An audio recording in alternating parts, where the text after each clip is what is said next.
it's one thing to know about the why in your life, it's another thing to really act upon the why in your life.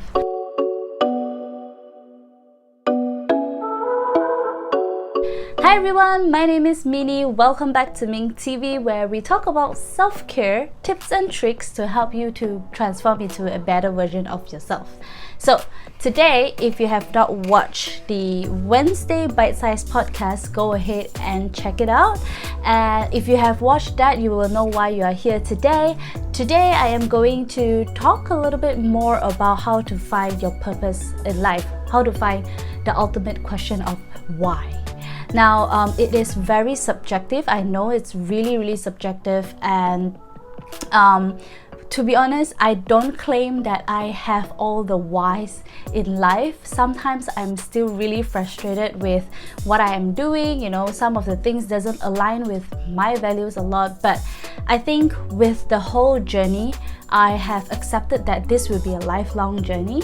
And second of all, it is very important for us to continue to learn about the why. The reason is, when you are at a different level of your life, you will have different whys, and at different whys, if you manage to find it, you will feel fulfilled, much more fulfilled with life, as compared to at every stage you don't know your why, and we tend to get stuck. So it's about getting stuck and unstuck so that you can move forward and continue to figure out even more whys in your life. Personally, my story is that I have always known that I love teaching, and I always know I love performing, and I know I always love to connect with people. Initially, I think 3 or 4 years ago, my dream was to inspire others. I went into blogging, I went into a lot of talks, and when I realized that, and right now I am at the stage where I know that, okay, I love inspiring other people, but at this stage I'm like, okay, how do I want to inspire others? I could inspire others by wearing cute clothes every day to inspire them to dress up for themselves. That's great, I've done that, and sometimes I still love dressing up and present myself in a way to inspire other people with my outfit. But right now, I figure out the why behind is I really want to hold a space for someone else to be able to talk about things that is difficult to talk.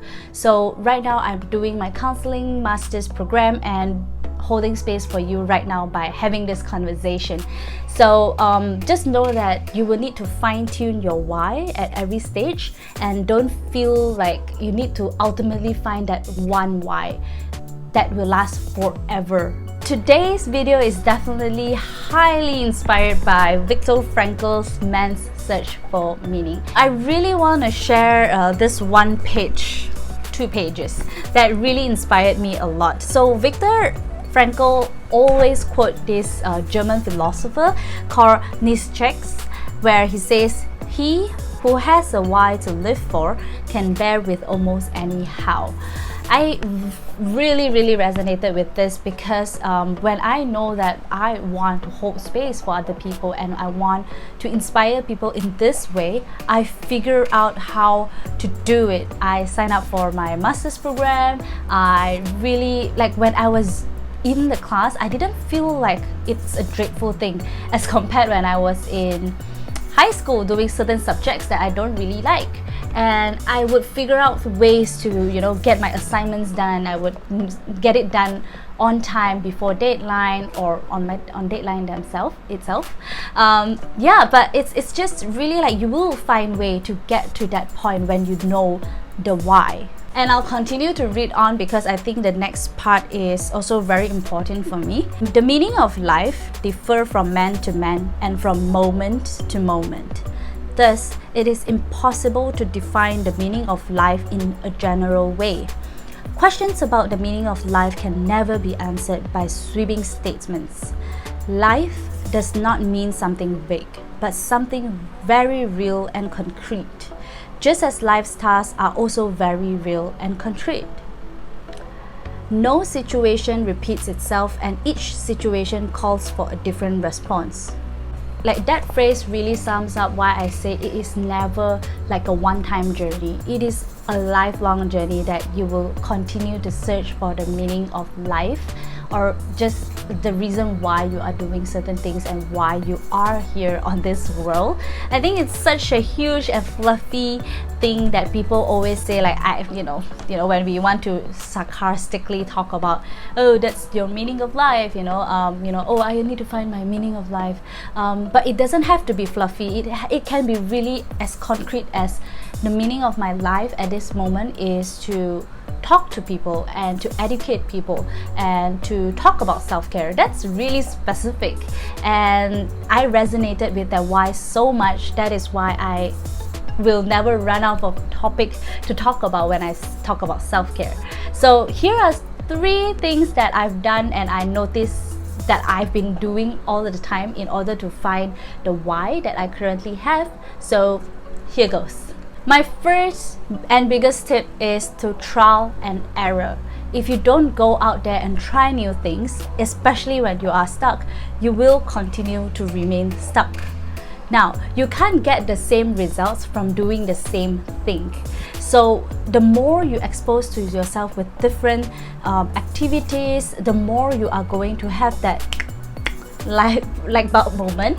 And especially when we try different activities, we are able to expand our comfort zone a little more, and then we will go into the growth zone. If you don't try out the things that you've always wanted to try, how do you know whether or not it is meant for you?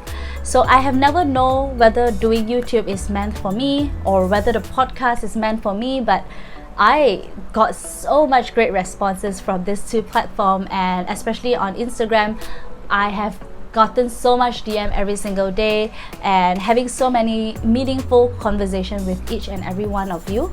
So go out there and try the thing that you want to do.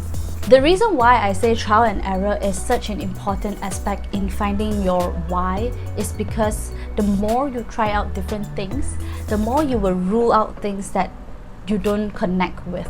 If you don't step out of that first step of trying and probably not liking that thing, you will forever be stuck at a point where you don't even know if it's a thing for you or not. My second tip is probably one of the most common tip, but I feel like it's such a necessary tip. It is to learn. Continue your journey of learning. When you learn, you broaden your point of view and you pick up things along the way.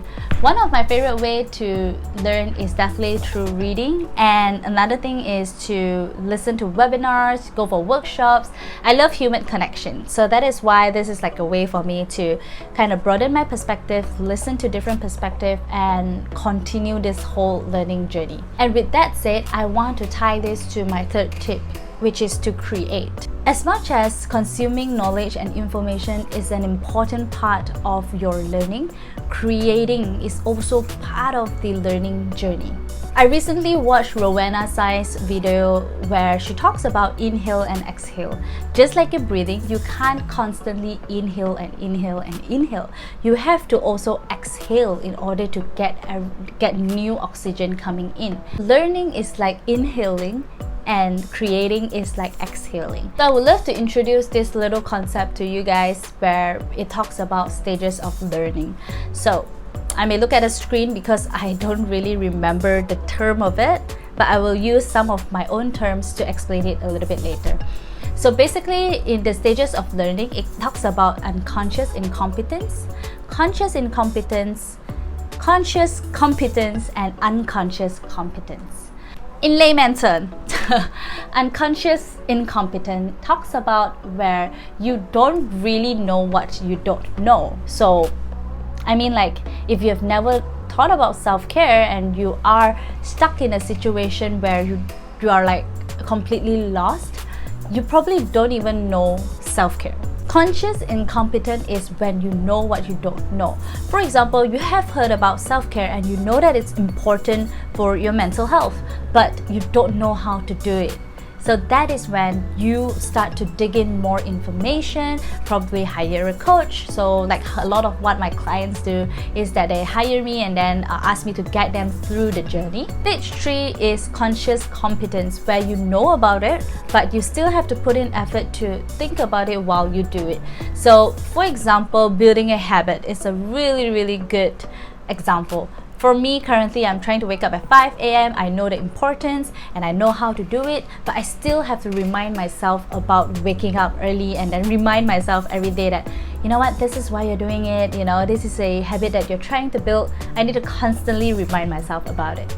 As for the last part, unconscious competence is when you already know how to do it without even thinking about it.